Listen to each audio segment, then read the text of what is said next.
This is going to be a short scripted video about a topic that gets talked about a lot: our net cost of power. Now, in the world of Bitcoin mining, the cost of the electricity that's being used to power Bitcoin mining machines, it's practically all you ever hear people talk about, which, to some extent makes a lot of sense. Your Bitcoin mining profitability is mostly determined by subtracting the cost of electricity from your Bitcoin mining revenue, right? Kind of makes sense. Well, in the case of Stronghold Digital Mining, we define the manner in which net cost of power is calculated as follows, and this is a bit of a tongue twister.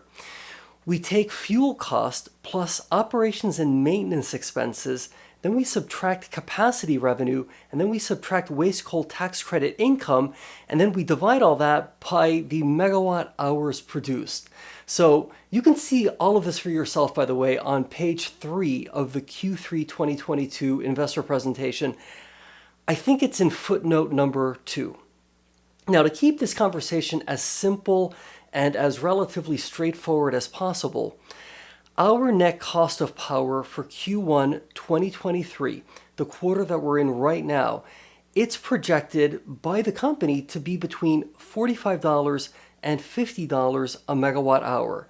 And here too, you can see this for yourself in bold print, in fact, at the very bottom of page 6 of the Q3 2022 investor presentation. So to repeat, $45 to $50 a megawatt hour. That is the projected net cost of producing electricity at our 2 power plants, Scrubgrass and Panther Creek.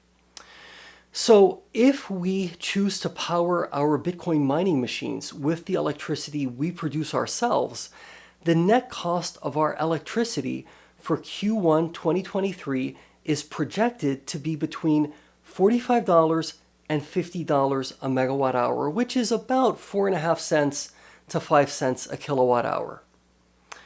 Now, there's a second way we can obtain the electricity that we need to power our Bitcoin mining machines. Should power prices weaken to a level that is below the company's cost to produce power, we actually have the ability to purchase power from the PJM grid to ensure that we are producing Bitcoin at the lowest possible cost. Okay, now that comes straight from a regulatory filing. That's not just me kind of coming up with that. Okay, so right now, at the time that this video is being created, average PJM grid prices in our zones of the grid are approximately $20 a megawatt hour. Now, since the beginning of 2023, PJM grid prices in our zones of the grid have averaged around $30 a megawatt hour. That's a lot cheaper than our projected net cost of power of between $45 and $50 a megawatt hour. So here's the thing. We produce electricity with circulating fluidized bed boilers. Most of what's circulating in the boilers are solids. It's my understanding, at least, that approximately half of the heat transfer comes from ash sliding down the walls of the boilers at about 1600 degrees Fahrenheit or so. Essentially, these boilers are sandblasters, and they do wear out. And, the harder you run the power plant boilers, they wear out exponentially faster. So, if we run these boilers hard to produce electricity to mine Bitcoin, we're going to have something potentially approximating a cubed relationship with maintenance costs. Not immediately, of course, but like maybe in roughly a year and a half from now. So the harder we run the plants, we're going to have more maintenance costs.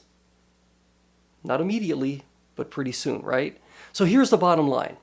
We have 2 ways to get the electricity we need to mine Bitcoin. We can make the electricity ourselves at our 2 power plants, or alternatively, we can buy the electricity from the PJM grid. As the regulatory filing states, should power prices weaken to a level that is below the company's cost to produce power, which is kind of like what's been happening, we have the ability to purchase power from the PJM grid to ensure that we are producing Bitcoin at the lowest possible cost.